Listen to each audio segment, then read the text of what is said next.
जय Hind. Welcome to विजय पथ education. आप सभी का एक बार फिर से हार्दिक स्वागत है।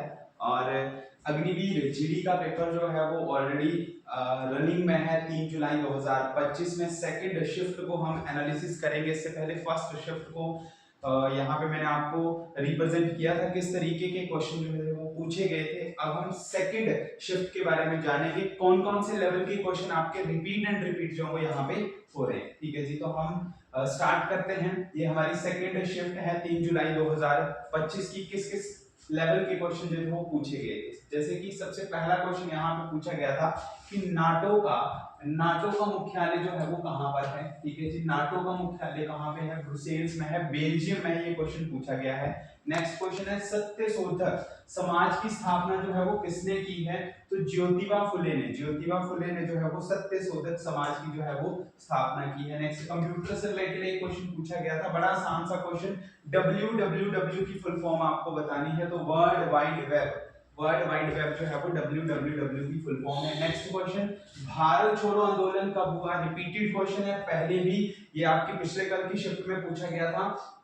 8 अगस्त 1942 को भारत छोड़ो आंदोलन हुआ था और मैंने बताया था अंग्रेजों भारत छोड़ो, ये नारा जो है वो महात्मा गांधी जी ने इसी आंदोलन में दिया था। नेक्स्ट है आगरा शहर की स्थापना जो है वो किसने की है? तो आगरा शहर की स्थापना की है लोधी वंश ने, और शासक जो था वो था सिकंदर लोधी, जिसने 1504 में आगरा शहर की स्थापना की थी। और आगरा में ही जो है वो भारत का जो है वो एक फेमस मॉन्यूमेंट्स जो है वो बनाया गया, जिसको हम ताजमहल के नाम से जो है वो जानते हैं। और आप सभी जानते हैं किसने जो है वो उसको बनाया था। 2025 में करंट अफेयर का क्वेश्चन ये पूछा गया, 2025 में सुप्रीम कोर्ट के मुख्य न्यायाधीश कौन है? तो मैं आपको बता देना चाहता हूँ 13 मई तक। ठीक है जी, 13 मई 2025 तक भारत के सुप्रीम कोर्ट के जो जज थे उनका नाम था संजीव खन्ना।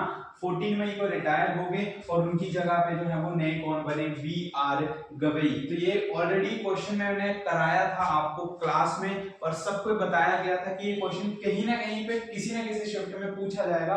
और आज की शिफ्ट में जो क्वेश्चन पूछा गया, तो अगर आपका आज की शिफ्ट में अगर एग्जाम है तो बिल्कुल 100% जो आपका ये क्वेश्चन बिल्कुल सही होना चाहिए। श्री न्यायमूर्ति BR गवई जो है वो भारत के नए जो है वो सुप्रीम कोर्ट के जज हैं। 52 नंबर के, 51 नंबर के जो थे वो थे संजीव खन्ना। नेक्स्ट क्वेश्चन पे आते हैं। हल्दी घाटी का युद्ध जो है वो कब हुआ था? पिछले में जो है वो पानीपत की बात की गई थी, पानीपत फिर से यहाँ पे पूछा गया। हल्दी घाटी 1576 में इसका युद्ध हुआ। पानीपत कहाँ पे है? पानीपत है हरियाणा में। भारत के प्रथम मुस्लिम राष्ट्रपति का आपको नाम बताना कौन है? तो डॉक्टर जाकिर हुसैन भारत के सबसे पहले जो है वो मुस्लिम प्रेसिडेंट हैं। नेक्स्ट संवेग का एसआई मात्रक की बात की गई थी, तो किलोमीटर प्रति सेकंड जो है वो इसका आंसर रहेगा।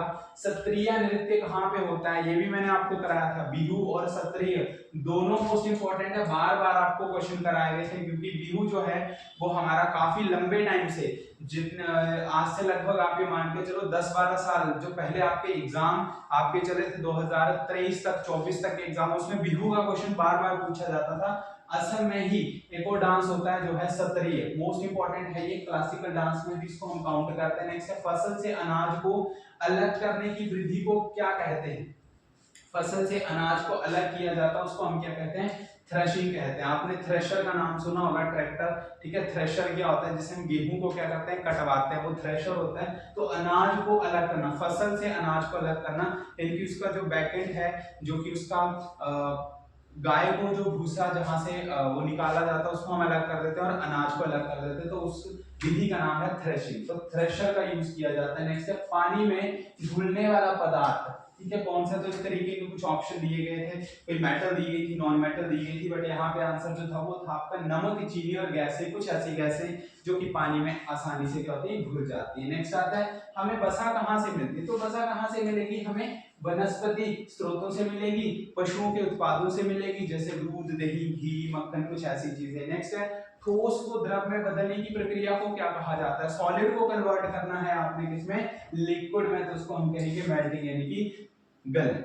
ठीक है जी। नेक्स्ट क्वेश्चन है यूपीएससी का मुख्यालय, यूपीएससी का क्वेश्चन पिछली शिफ्ट में पूछा गया था, यूपीएससी का मुख्यालय कहाँ पे है? दिल्ली में है। पवन चक्की का संबंध किससे है? तो हवा से ये घूमती है, हवा से इसका संबंध है।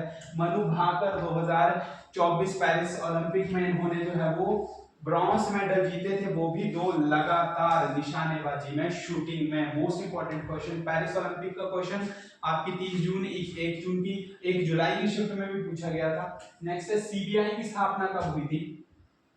1 अप्रैल 1963 को, 1 अप्रैल 1963 को सीबीआई की स्थापना हुई।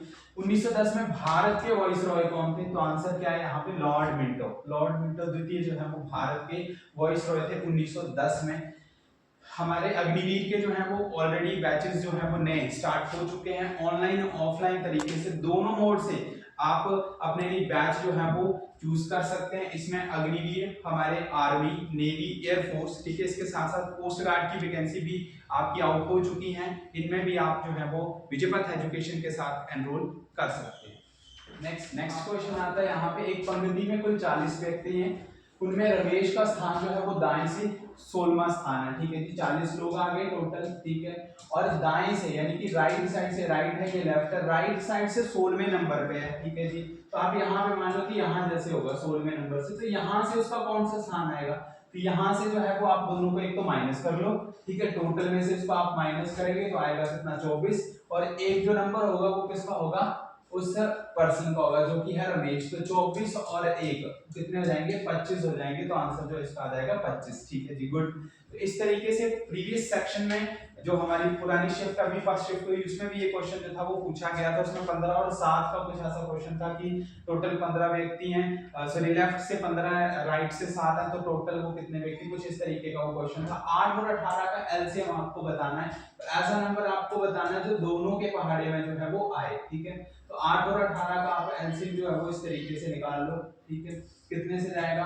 2 से आप इसको कट करेंगे, 2 से जाएगा 4 बार, 9 बार, ठीक है, 2 से कर दिया 2 बार और 3 बार। अब तो ये कटेगा नहीं, ये आएगा 6, ये 12 और 24 में कहीं पे गलती हुई, सॉरी, यहाँ पे आपने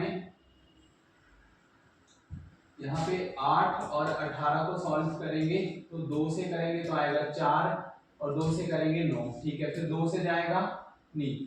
हाँ, अब जो है वो आपकी जो टर्म है वो सिर्फ और सिर्फ सिंगल डिजिट से जाएगी। 4 और 9 तो किसी से भी नहीं कटेंगे, तो 4 और 9 को आप क्या कर लो? मल्टीप्लाई कर लो, ठीक है। 4 को 9 से अगर आप गुणा करेंगे कितना आएगा? 36, 36 को 2 से करेंगे तो 72, ठीक है। तो 72 जो है वो इसका एलसीएम आएगा, ठीक है जी। नेक्स्ट है 20 और 14 का औसत आपको बताना है, ठीक है। तो ये बड़ा सिंपल सा क्वेश्चन था। 20 और 14 को आपको क्या करना है? सम करना है, ठीक है। 20 और 14 और डिवाइड बाय 2, जितने नंबर उसी से आपने डिवाइड करना है। तो 20 और 14 कितने हो जाएंगे? 34, डिवाइड बाय 2 कितना आ जाएगा? 17 आ जाएगा, ठीक है जी। नेक्स्ट है इसका आपको दशमलव तुल्यांक जो था वो बताना था, ठीक है। कितना आएगा? तो आपको डेसिमल लगाना है। 768 है, अपॉन में 10 है, एक डिजिट को छोड़ के क्या लगा दो?